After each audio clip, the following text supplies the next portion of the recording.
गं गणपतये नमः। ॐ दुं दुर्गायै नमः। ॐ आञ्जनेयाय नमः। आदित्याय च सोमाय मङ्गलाय बुधाय च गुरुशुक्रशनिभ्यश्च राहवे केतवे नमः। ॐ जातवेदसे सुनवामसो ममराति यतो निदहाति वेदः स नः परुषदति दुर्गानि विश्वानावेव सिन्धुं दुरिताच्यग्निः।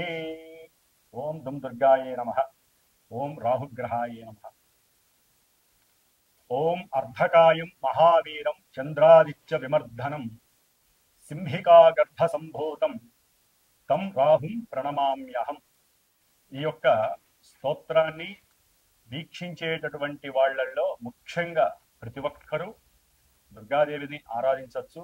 ముఖ్యంగా కర్కాటక రాశి వారు, తులారాశి వారు, సింహరాశి వారు, వృశ్చిక రాశి వారు, మకర, కుంభ, మీన రాశి వారు మాత్రము తప్పకుండా రాహుగ్రహ ఈ స్తోత్రాన్ని నిత్యము 18 సార్లు పఠించి, అలాగే దుర్గాదేవి యొక్క అష్టోత్తరాన్ని లేదా దుర్గాదేవి యొక్క ఏ మంత్రాన్ని, శ్లోకాన్ని, స్తోత్రాన్నైనా సరే రోజుకి 2 సార్లు ఉపాసిస్తేనే వారు రాహుగ్రహ ఆయన ఆడేటటువంటి విన్యాసాల నుంచి బయటపడే అవకాశాలు ఉన్నాయని గుర్తుంచుకోవాలి. ముఖ్యంగా వినేటటువంటి ఈ యొక్క వీక్షించేటటువంటి ప్రేక్షకులందరూ కూడా ముఖ్యంగా కొన్ని ఎథిక్స్తో కూడినటువంటి ఆ బుద్ధిని, జ్ఞానాన్ని ఉపయోగించుకోగలిగితే బాగుంటుందని ఉద్దేశ్యము. ఎందుకంటే ఈ యొక్క రాహుగ్రహము అనేటటువంటిది ఒక పొగ లాంటిది, సమస్తము వాయువుతో కూడి వ్యాపించి ఉంటుంది. ఎందుకంటే ఇప్పుడు రాహువు కొన్ని నెలల బట్టి వాయు రాశి స్థితిలోనే ఉన్నాడు. అంటే కుంభరాశి అనేటటువంటిది ఆయన యొక్క స్వక్షేత్రము. స్వక్షేత్రగతుడై దాదాపుగా నవంబర్ 22వ తేదీ వరకు కూడా శుభగ్రహ అధిపతి అయినటువంటి గురుగ్రహ నక్షత్రంలో ఉండి తన యొక్క మిత్రుడైనటువంటి శని యొక్క రాశిలో ఉండి ఇరువురి యొక్క ఫలితాలని కూడా బ్యాలెన్స్ చేస్తూ ఇబ్బందులను పెడుతూనే వీళ్ళందరికీ కూడా, ఈ రాశిలో వారందరినీ కొంత రక్షించగలిగేటటువంటి పరిస్థితిని కలిగి ఉన్నాడు ఈ రాహు మహానుభావుడు. ఎందుకంటే మనకి ఉన్నటువంటి నవగ్రహాలలో రాహుగ్రహానికి, కేతుగ్రహానికి కూడా ఉచ్చము, నీచము, అట్లాగే స్వక్షేత్రము, కుంభక్షేత్రము అనేటటువంటివి ఏదో మన ఋషులు కొంతవరకు ఆపాదించారే కానీ వీరికంటూ ఒక ఇల్లు లేదు, వీరికంటూ ఒక సంస్థానము లేదు. వారు ఏ ఇంట్లో ఉంటే, ఏ నక్షత్రంలో ఉంటే, ఏ గ్రహాన్ని వీక్షిస్తే, ఏ గ్రహము వీరిని వీక్షిస్తే, ఏ గ్రహము వీరి నక్షత్రాలలో ఉంటే ఆ గ్రహము ఆ ఇంటి యొక్క ఫలితాలని మొత్తం వీరు లాగేసుకొని వారికి ప్రసాదించేటటువంటి అతి గొప్పవారు ఈ రాహువు మరియు కేతువు కూడా. వీరు సర్పగ్రహాలు. అంటే పూర్వజన్మల్లో కానీ ఈ జన్మల్లో కానీ ఈ రాహుకేతువులకి సంబంధించినటువంటి సర్పదేవత, అంటే అధిష్టాన దేవత సర్పములు వీరిద్దరికీ కూడా. కాబట్టి కొంతమందికి జాతకాలలో అనంతకాల సర్పయోగ దోషాలని, అట్లాగే సవ్యకాల, అపసవ్యకాల, అర్ధకాల సర్పయోగ దోషాలని, సంపూర్ణ కాల సర్ప యోగాలని, అట్లాగే జన్మలగ్నం నుంచి కూడా 12 లగ్నాలకి వీరు లగ్నంలో ఉంటే ఏంటి, కుటుంబ స్థానంలో ఉంటే ఏంటి, తృతీయంలో ఉంటే ఏంటి, చతుర్థంలో ఉంటే ఏంటి, అంటే ఈ రాహుకేతువులు 12 లగ్నాలలో 12 రాశుల్లో దాదాపుగా 144 ప్లస్ కేతువు నుంచి చూస్తే ఇంకో 144, 288 కాలసర్ప యోగ దోషాలని అనుభవిస్తూ ఉంటాము అందరము కూడా. అయితే వీరి యొక్క దశలో, అంతర్దశలో, విదశలో, సూక్ష్మ దశలో, ప్రాణదశలో వచ్చినప్పుడు, గోచారంలో వీరికి ప్రతికూలమైనటువంటి స్థానగతుల్లో ఉన్నప్పుడు మాత్రమే వీరికి అవి ఎక్కువగా ఇబ్బంది పెట్టేటటువంటి పరిస్థితులు ఉన్నాయి. మరి ఇప్పుడు ఇందాక చెప్పినటువంటి రాశుల వారికి అయితే గనక తప్పకుండా ఈ రాహుగ్రహము యొక్క ఇబ్బందులు పడేటటువంటి అవకాశాలు ఎక్కువగా ఉన్నాయి. ముఖ్యంగా ఈ రాహువు వాయుతత్వపు రాశి అయినటువంటి అట్లాగే తన యొక్క సొంత నక్షత్రమైనటువంటి శతభిష నక్షత్రంలోకి ప్రవేశించాడు నవంబర్ 23వ తేదీన. అది తన యొక్క మిత్రరాశి స్వక్షేత్ర రాశి అయినటువంటి కుంభరాశిలో ఉండటం అనేటటువంటిది ఇది నిగూఢమైనటువంటి మర్మగర్భితమైనటువంటి రాశి. కుండ అంటే కుండలో ఏమున్నాయో ఎవరికీ తెలియదు, అంత మర్మగర్భంలో ఉన్నటువంటి ఆ ఈ రాశిలో శని యొక్క లక్షణాలని, శని ఇచ్చేటటువంటి ఫలితాలని పరిపూర్ణంగా తన యొక్క అధీనంలోకి తీసుకొని మకర రాశి, కుంభరాశి. మకరం అనేటటువంటిది ప్రతి వ్యక్తి యొక్క అంటే న్యాచురల్ జోడియాకులో మేషం నుంచి 10 కర్మస్థానము, 11 అధీష్ట స్థానము. ఈ 2 రాశులకి అధిపతి అయినటువంటి అంటే వృత్తి, ఉద్యోగ, కెరీర్ విషయాలకు సంబంధించినటువంటి విషయాలను, అట్లాగే ఎవరైతే ఏదైతే మనసులో కోరుకుంటారో ఆ విషయాలని పరిపూర్ణంగా ఇచ్చేటటువంటి రాశి.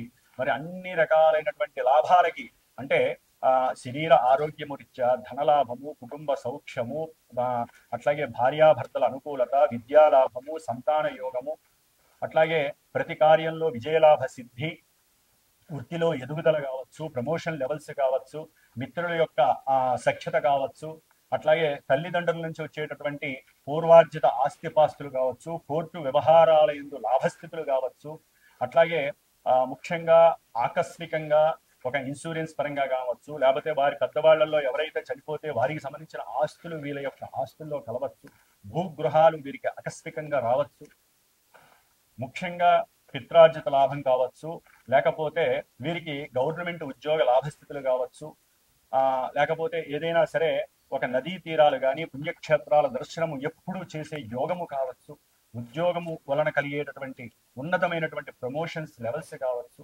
మిత్ర లాభము, సమస్త కార్య లాభసిద్ధి, నష్టాలు కూడా లాభాలుగా మారేటటువంటి అవకాశము. ఇన్ని అవకాశాలు ఇచ్చేటటువంటి మేషాది 12 రాశుల్లో ఈ కుంభరాశి అనేటటువంటిది అభీష్ట స్థాన సిద్ధి కలిగినటువంటి లాభస్థానము. ఈ లాభస్థానంలో రాహువు కొన్ని నెలలుగా ఉన్నాడు.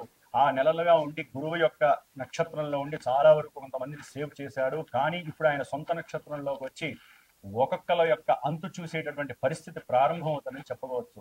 ఎందుకంటే ఎవరి నక్షత్రంలో ఉండి ఎవరి అయితే అనుకూలంగా ఉంటారో శని వీనికి అనుకూలంగా ఉంటాడు. ఎందుకంటే ఇద్దరు పాపులు, ఈ ఇద్దరు పాపులు మహామిత్రులు.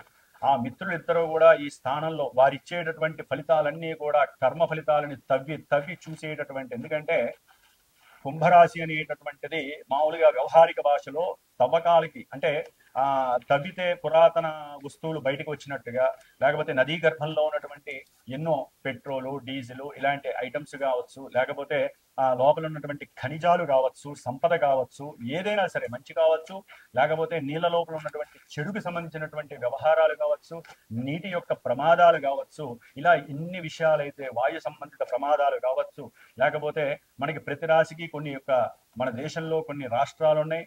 ప్రపంచంలో కూడా ఒక్కొక్క రాశికి మేషరాశి నుంచి 12 రాశుల్లో కొన్ని దేశాలు కూడా ఉంటాయి. మనకి వాతావరణ జ్యోతిష్యం చూస్తే గనక ఇట్లా అన్నిటి మీద ఈ యొక్క రాహు యొక్క ప్రచండమైనటువంటి ఉద్రేకభరితమైనటువంటి ఎక్కడా కూడా కాంప్రమైజ్ కానటువంటి స్థితిగతులని మనకి అనుభవంలోకి తెచ్చేటటువంటి గ్రహము ఈ రాహు గ్రహము.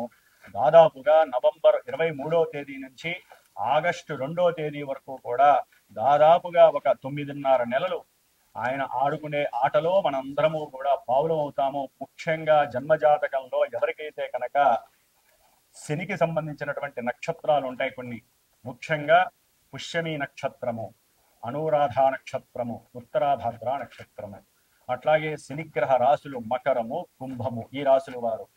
అట్లాగే రాహుగ్రహ నక్షత్రాలు ఉంటాయండి, ఆరుద్ర నక్షత్రము, అట్లాగే స్వాతి నక్షత్రము, శతవిష నక్షత్రము, అట్లాగే కుంభరాశి ఆయన ఉన్నటువంటి రాశిగతులు. వృషభ రాశి వారికి ఈ రాహుగ్రహము కుంభరాశిలో సంత నక్షత్రం, శతవిష నక్షత్రంలో ఉండటం అనేటటువంటిది. మరి అట్లాగే దాదాపుగా ఈ నవంబర్ 23 నుంచి ఆగస్టు 2026 2వ తేదీ వరకు కూడా 10వ స్థానం మిత్రస్థానమై తన యొక్క మిత్రుడైనటువంటి శని క్షేత్రంలో ఉండటం.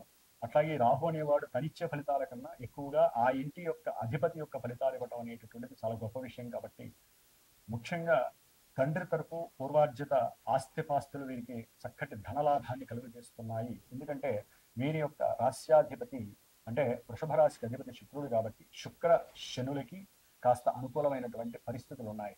అయితే శుక్ర రాహులకి మాత్రము కొంత అవినాభావన సంబంధం విషయంలో కొన్ని ఆర్థికపరమైనటువంటి లావాదేవీలలో వ్యాపారపరంగా కొంత లాభం కలిగినప్పటికీ గృహపరంగా భార్యాపరంగా కొన్ని విభేదాలు కలిగే అవకాశం ఉంటుంది.